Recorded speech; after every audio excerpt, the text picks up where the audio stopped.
here with the voice of American Dancesport for, I don't know, probably more than I born, probably, right? How old are you? I don't want to answer that question. Then I won't answer it either. Ladies and gentlemen, you know what? Please do not compare the voices. Obviously, the perfect one and not perfect one. Okay.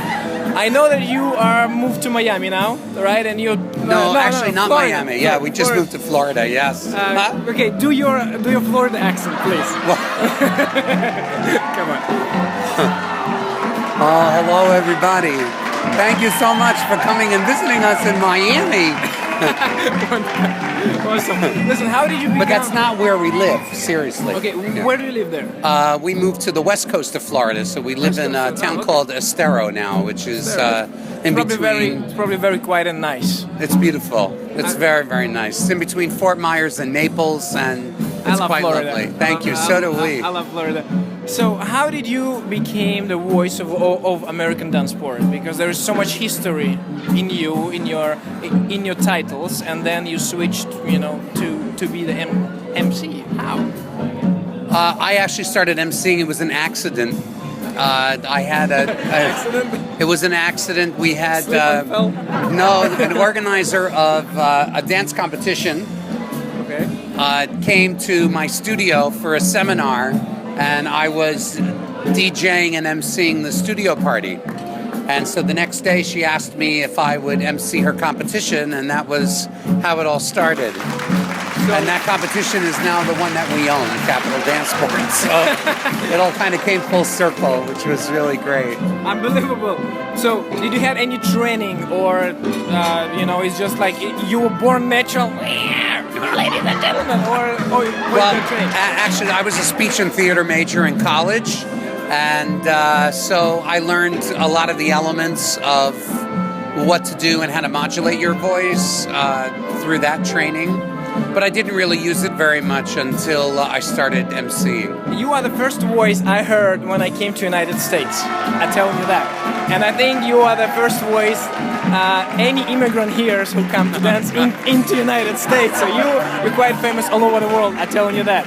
But how do you start together with Marianne? Because with Marianne Nicole, because you have such a history of your titles, and when I talked to her last year, actually, she told me that back then all the styles were together.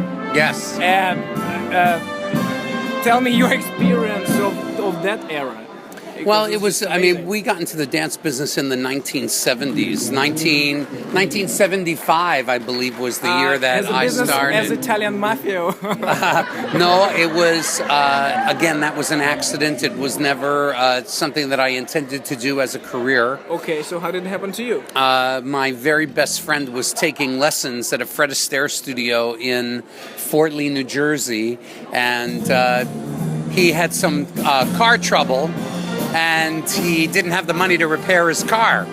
So while he was saving his money, I used to go to the studio and pick him up every night. And so... You're a good friend. My very best friend, that's right.